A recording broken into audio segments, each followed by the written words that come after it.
परमेश्वर के दैनिक वचन। आज तुम लोगों से सद्भावना में एक साथ मिलकर काम करने की अपेक्षा करना उस सेवा के समान है जिसकी अपेक्षा यहोवा इज़राइलियों से करता था। अन्यथा सेवा करना बंद कर दो, क्योंकि तुम ऐसे लोग हो जो सीधे परमेश्वर की सेवा करते हैं। तुम्हें कम से कम अपनी सेवा में वफादारी और समर्पण में सक्षम होना चाहिए।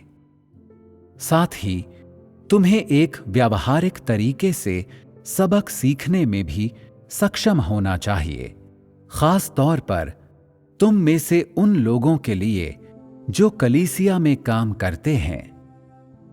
क्या तुम्हारे अधीन काम करने वाले भाई बहनों में से कोई भी तुम लोगों से निपटने की हिम्मत कर पाता है? क्या कोई भी तुम्हारे सामने तुम्हारी गलतियों के बारे में तुम्हें बताने की हिम्मत कर पाता है? तुम लोग बाकी सभी लोगों के ऊपर खड़े हो। तुम राजाओं की तरह शासन करते हो। तुम लोग तो इस तरह के व्यावहारिक सबकों का अध्ययन भी नहीं करते हो, न ही इनमें प्रवेश करते हो। फिर भी तुम परमेश्वर की सेवा करने की बात करते हो। वर्तमान में तुम्हें कई कलीसियाओं की अगुवाई करने के लिए कहा जाता है, लेकिन न केवल तुम खुद का त्याग नहीं करते, बल्कि तुम अपनी ही धारणाओं और विचारों से चिपके भी रहते हो और इस तरह की बातें कहते हो। मुझे लगता है ये काम इस तरह से किया जाना चाहिए, क्योंकि परमेश्वर ने कहा है कि हमें दूसरों के नियंत्रण में नहीं रहना चाहिए और आजकल हमें आंखें मूंद कर समर्पण नहीं करना चाहिए। इसलिए तुम में से हर कोई अपनी राय पर अड़ा रहता है और कोई भी एक दूसरे की बात नहीं मानता है। हालांकि तुम स्पष्ट रूप से जानते हो कि तुम्हारी सेवा एक विकट स्थिति में पहुंच गई है। फिर भी तुम कहते हो, मेरे हिसाब से मेरा रास्ता बहुत गलत नहीं है। जो भी हो, हम में से हर एक का अपना पक्ष होता है। तुम अपनी बात करो और मैं अपनी बात करूंगा। तुम अपने दर्शनों के बारे में सहभागिता करो और मैं अपने प्रवेश की बात करूंगा। तुम कभी भी ऐसी किसी चीज की जिम्मेदारी नहीं लेते हो जिनका निपटारा किया जाना चाहिए, या तुम बस लापरवाही से काम करते हो। तुम में से हर कोई अपनी ही राय व्यक्त करता है और दिमाग लगाकर अपने ही रुतबे, प्रतिष्ठा और साख को बचाने में लगा रहता है। तुम में से कोई भी विनम्र बनने का इच्छुक नहीं है और कोई भी पक्ष पीछे हटने और एक दूसरे की कमियों को दूर करने की पहल नहीं करेगा, ताकि जीवन ज्यादा तेज रफ्तार से आगे बढ़ सके। जब तुम लोग साथ मिलकर समन्वय करते हो, तो तुम्हें सत्य खोजना सीखना चाहिए। तुम कह सकते हो, मुझे सत्य के इस पहलू की स्पष्ट समझ नहीं है। तुम्हें इसके साथ क्या अनुभव हुआ है? या तुम लोग शायद कहो, इस पहलू के संबंध में तेरा अनुभव मुझसे अधिक है। क्या तू कृपा करके मुझे कुछ मार्गदर्शन दे सकता है? क्या ये एक अच्छा तरीका नहीं होगा? तुम लोगों ने ढेर सारे उपदेश सुने होंगे और सेवा करने के बारे में तुम सबको कुछ अनुभव होगा।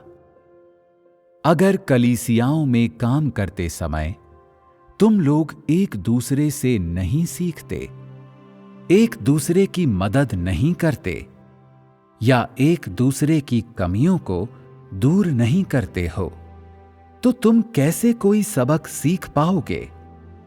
जब भी किसी चीज से तुम्हारा सामना होता है, तुम लोगों को एक दूसरे से सहभागिता करनी चाहिए ताकि तुम्हारे जीवन को लाभ मिल सके। इसके अलावा तुम लोगों को किसी भी चीज के बारे में कोई भी निर्णय लेने से पहले उसके बारे में ध्यान से सहभागिता करनी चाहिए। सिर्फ ऐसा करके ही तुम लापरवाही से काम करने के बजाय कलीसिया की जिम्मेदारी उठा सकते हो। सभी कलीसियाओं में जाने के बाद तुम्हें एक साथ इकट्ठा होकर उन सभी मुद्दों और समस्याओं के बारे में सहभागिता करनी चाहिए जो अपने काम के दौरान तुम्हें पता चली हैं। फिर तुम्हें उस प्रबुद्धता और रोशनी के बारे में बात करनी चाहिए जो तुम्हें प्राप्त हुई हैं। ये सेवा का एक अनिवार्य अभ्यास है। परमेश्वर के कार्य के प्रयोजन के लिए, कलीसिया के फायदे के लिए और अपने भाई बहनों को आगे बढ़ाने के वास्ते प्रोत्साहित करने के लिए तुम लोगों को सद्भावनापूर्ण सहयोग करना होगा।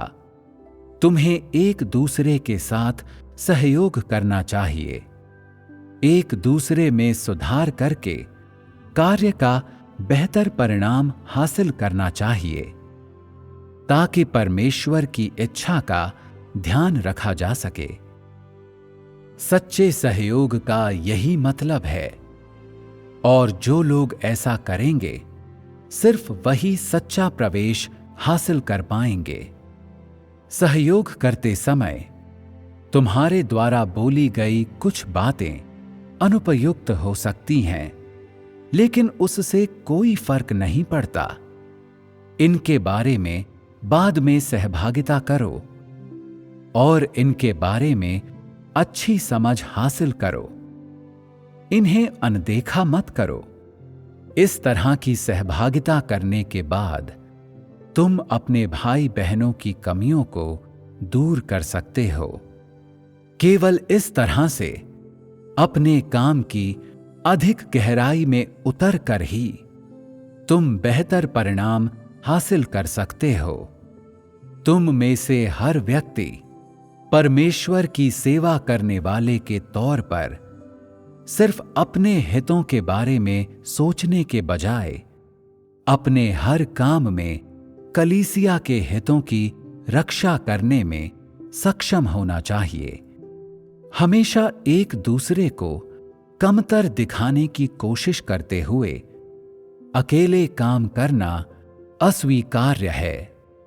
इस तरह का व्यवहार करने वाले लोग परमेश्वर की सेवा करने के योग्य नहीं हैं। ऐसे लोगों का स्वभाव बहुत बुरा होता है।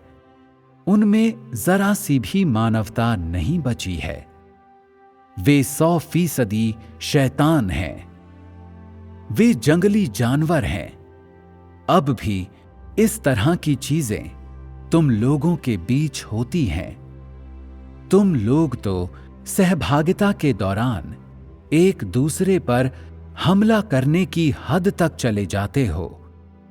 जानबूझकर कपट करना चाहते हो और किसी छोटी सी बात पर बहस करते हुए भी गुस्से से तमतमा उठते हो। तुम में से कोई भी पीछे हटने के लिए तैयार नहीं होता। हर व्यक्ति अपने अंदरूनी विचारों को एक दूसरे से छिपा रहा होता है, दूसरे पक्ष को गलत इरादे से देखता है और हमेशा सतर्क रहता है।